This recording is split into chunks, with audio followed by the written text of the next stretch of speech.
চট্টগ্রামে সহস্রাধিক অবৈধ অটোরিকশা জব্দ করেছে আইন শৃঙ্খলা রক্ষা বাহিনী। এই মুহূর্তে নগরীর মনসুরাবাদ এলাকায় আছেন রিপোর্টার পার্থপ্রতিম বিশ্বাস। সরাসরি যাচ্ছি তার কাছে।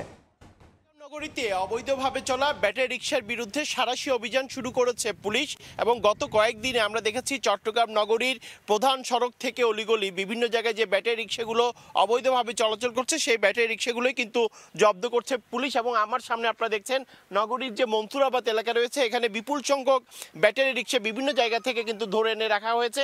প্রায় কয়েক হাজার ব্যাটারি রিকশা এখানে কিন্তু জব্দ করা হয়েছে। আসলে চট্টগ্রাম নগরীতে গত কয়েক মাসে প্রায় অর্ধ লক্ষ ব্যাটারি রিকশা কিন্তু নগরীতে অবৈধভাবে চলাচল করছে, যে কারণে চট্টগ্রাম নগরীতে প্রতিনিয়ত ঘটছে দুর্ঘটনা। সাধারণ মানুষও কিন্তু অনেকটা এই ব্যাটারি রিকশার কারণে আতঙ্কিত এবং বারবার বলছিল এই ব্যাটারি রিকশার বিরুদ্ধে যে কোনো ধরনের পুলিশের পক্ষ থেকে অভিযান পরিচালনা করতে। এবং সেক্ষেত্রে আমরা দেখছি নগরীতে দীর্ঘদিন ধরে ব্যাটারি রিকশার দৌরাত্ম্য চলছিল।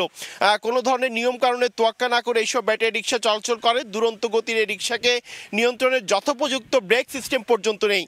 কোনো ধরনের প্রশিক্ষণ ছাড়াই সম্পূর্ণ অদক্ষ যারা চালকরা রয়েছে এসব গাড়ি নিয়ে তারা রাস্তায় নেমে পড়ছে এবং অনেক ক্ষেত্রে শিশুরা 18 বছরের নিচে যারা রয়েছে তারাও কিন্তু এই রিকশাগুলো নগরীর বিভিন্ন জায়গায় এক প্রান্ত থেকে অন্য প্রান্তে কিন্তু তারা এই ব্যাটারি রিকশা নিয়ে কিন্তু ছুটে চলছে। এবং এদের কাছ থেকে সরকারের কোনো যেমন রাজস্ব পায় না, তেমনি অবৈধভাবে বিদ্যুৎ ব্যবহার করে অধিকাংশ কিন্তু রিকশা বিদ্যুৎ খেকো রিকশাগুলো নানাভাবে নিয়ন্ত্রণে আনার চেষ্টা করা হলেও তা দিনে দিনে আরও বেপরোয়া হয়ে উঠছে। নগরীতে অন্তত 50,000 ব্যাটারি রিকশা অবৈধভাবে চলাচল করে বলে আমাদেরকে আমরা জানতে পেরেছি। তো সেক্ষেত্রে গত কয়েকদিনে পুলিশের যে অভিযান সাধারণ মানুষজন অনেকটাই স্বস্তির নিঃশ্বাস ফেলছেন।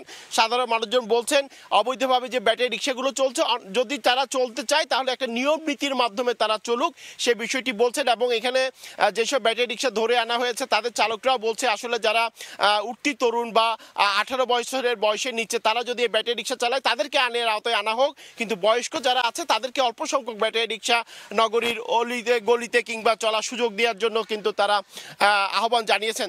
তবে এই যে পুলিশের যে অভিযান সাঁড়াশি অভিযান গত 2 দিনে কয়েক হাজার ব্যাটারি রিকশা জব্দ করা হয়েছে সে অভিযান কিন্তু চলছে।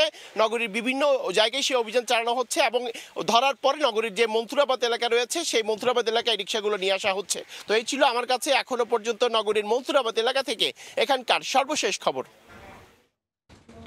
চট্টগ্রামে ব্যাটারি চালিত অবৈধ অটোরিকশা জব্দে আইন শৃঙ্খলা বাহিনীর চালানো অভিযানের সবশেষ জানাচ্ছিলেন সহকর্মী পার্থপ্রতিম বিশ্বাস।